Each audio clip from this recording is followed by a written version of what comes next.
ബോധവൽക്കരണം ശക്തമാകുന്നതിനിടയിലും ഓൺലൈൻ വഴിയുള്ള വൻ തട്ടിപ്പുകൾ അവസാനിക്കുന്നില്ല. കൊച്ചി സ്വദേശിയായ ഡോക്ടറിൽ നിന്ന് തട്ടിപ്പ് സംഘം ഷെയർ മാർക്കറ്റ് ട്രേഡിംഗിന്റെ മറവിൽ കവർന്നത് 4 കോടിയിലേറെ രൂപ. ബജാജ് ട്രേഡിംഗ് ആപ്പിന്റെ വ്യാജ പതിപ്പുണ്ടാക്കിയാണ് 21 തവണയായി തട്ടിപ്പ് നടത്തിയത്.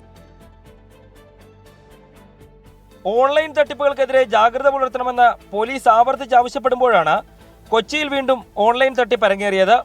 ബജാജിന്റെ പേരിലായിരുന്നു ഇത്തവണ തട്ടിപ്പ്. ഷെയർ മാർക്കറ്റിൽ ട്രേഡ് ചെയ്ത് ലാഭമുണ്ടാക്കാമെന്ന് വാട്സാപ്പിലൂടെ ചാറ്റ് ചെയ്ത് വിശ്വസിപ്പിച്ചായിരുന്നു തട്ടിപ്പ് നടന്നത്. തൃപ്പൂണിത്തുറ സ്വദേശിയായ ഡോക്ടർ വാസുദേവന്റെ കയ്യിൽ നിന്നാണ് 21 തവണയായി 4 കോടി രൂപയിലധികം തട്ടിയെടുത്തത്. ഡിസംബർ 4-നാണ് അവസാനമായി 5 ലക്ഷം രൂപ നൽകിയത്.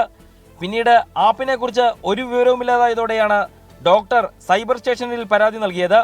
വാട്സാപ്പിൽ ചാറ്റ് ചെയ്ത് ഷെയർ ട്രേഡ് നടത്തേണ്ട ആപ്പിന്റെ ലിങ്ക് അയച്ചു കൊടുക്കുകയായിരുന്നു. തട്ടിപ്പ് പൂർത്തിയായതോടെ ആപ്പ് പ്ലേ സ്റ്റോറിൽ നിന്ന് നീക്കം ചെയ്തു. ഇത് പോലീസ് കണ്ടെത്തിയിട്ടുണ്ട്.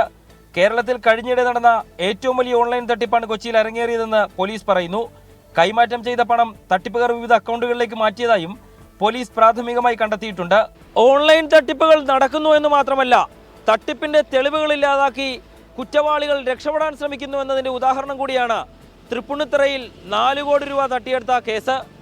പോലീസ് അന്വേഷണം കാര്യക്ഷമമാണെങ്കിലും കുറ്റവാളികളെ പിടികൂടാൻ കഴിയുമോ എന്ന ചോദ്യവും ഉയരുന്നുണ്ട്.